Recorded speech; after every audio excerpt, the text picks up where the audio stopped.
예, 10년이면 강산이 변한다고 하잖아요. 부동산 시장에도 이 같은 10년 주기설이 있습니다. 최근에는 너도 나도 이런 말 했었습니다. 집값이 올라도 너무 오른다 진짜. 그런데요, 10년 전인 2012년에는 반대였습니다. 와, 집값이 떨어져도 너무 떨어진다 진짜. 요즘 집값이 조금 떨어지기 시작하니까 10년 전의 폭락기가 다시 찾아온 것이 아니냐, 이런 해석이 나오고 있습니다. 10년 전과 비슷한 점이 두 가지가 있어요. 일단 집값이 급등하다가 잠시 멈췄고요. 거래량이 줄면서 최저치를 기록했습니다. 자, 그럼 이제 10년 전을 떠올리면은 폭락만이 남았다는 건데, 이 10년 주기설에 대해서 전문가들은 어떻게 보고 있을까요? 최기성 기자가 들어봤습니다. 부동산 경기가 상승 하락 주기를 갖는 건 맞지만 기간을 특정할 수 없다는 주장이 있고, 5년 이상 계속 상승하는 사례는 없었다라고 하는 게 이제 종전까지 이론이었었는데, 실제로는 근 몇 년 동안에도 5년을 넘어서 7년 이상 계속 상승을 하기도 했고, 어느 정도는 사실에 부합한다는 평가도 있습니다. 주택시장이 너무 냉각이 되면 경기 침체에 또 영향을 주니까 그럴 때는 규제를 좀 완화하고, 이런 게 이제 거의 10년 단위로 이어졌다는 얘기인데, 어느 정도는 그 말이 맞아 들어가는 것 같고 재현되는 것에 가깝다. 다만 그때와 지금은 양상이 크게 다르다고 진단합니다. 금융위기 이후에는 매매를 하지 않고 전세 시장에 머물면서 전세값이 급등하고 매매 시장은 낮아지는 그런 양상이었는데, 지금은 좀 거래 절벽이 대출 규제와 맞물려서 이루어지면서 매매랑 전세값이 동반해서 약세라는 점이거든요. 일각에서 제기하는 부동산 폭락으로 이어질 가능성은 크지 않다는 게 중론입니다.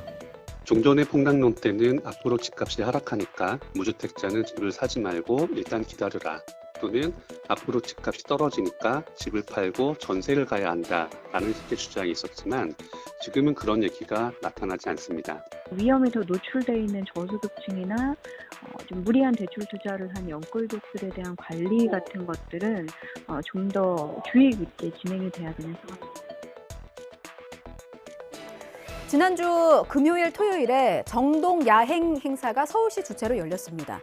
프로그램 중 하나는요, 개화기 의상을 직접 입어볼 수 있도록 준비된 정동 환복소입니다. 자, 그런데 여기서 일제 천황, 일제 헌병 의상이 등장했어요. 일제 강점기를 떠올리게 한다. 일본 순사되기 체험이냐. 이걸 입고 지금 사진을 찍으라는 거냐. 의상 대여가 부적절하다는 비판이 본물을 이뤘습니다. 논란이 확산하자 서울시는 다급히 해명했습니다. 행사 대행 업체에 맡겼고 사전 협의까지 했으나 행사 당일에 시의 승인이 없이 업체가 임의로 비치한 것이다. 대행업체의 계약 위반 사항에 대해서 법적 책임을 물을 계획이다. 이렇게 강조를 했는데요. 해당 업체는 언론 인터뷰를 통해서 이런 논란을 예상하지 못했다. 재미있게 진행하려다 일이 커졌다고 사과했습니다. 자, 그런데요, 재미와 의미를 구별하지 못하면 그건 프로가 아닙니다. 우리나라 짓밟은 일제천황, 독립군 잡는 일본 순사되는 게 대체 무슨 의미가 있단 말입니까?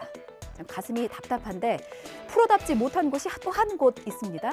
국민건강보험공단에서 무려 46억 원의 횡령 사건이 발생했습니다. 한 사람이 6개월 만에 빼돌린 돈인데 공단은 까맣게 몰랐습니다. 나의 피, 땀, 눈물 다 담긴 건강보험료 46억 원을 회수할 수 있을지도 의문입니다. 이에 직원은 벌써 해외로 도피했거든요. 복지부가 감사에 착수했는데요. 김연아 기자의 보도 보시겠습니다. 건보공단 횡령 사건을 초래한 건강보험 재정 관리 현황이라든가 요양급여 비용 지급 시스템 운영에 대해서 전반적으로 좀 살펴볼 예정입니다.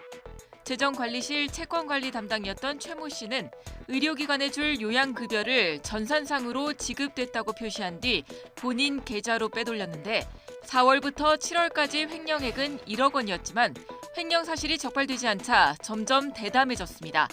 지난 16일엔 3억, 21일엔 42억 원을 한 번에 자기 계좌로 빼낸 겁니다.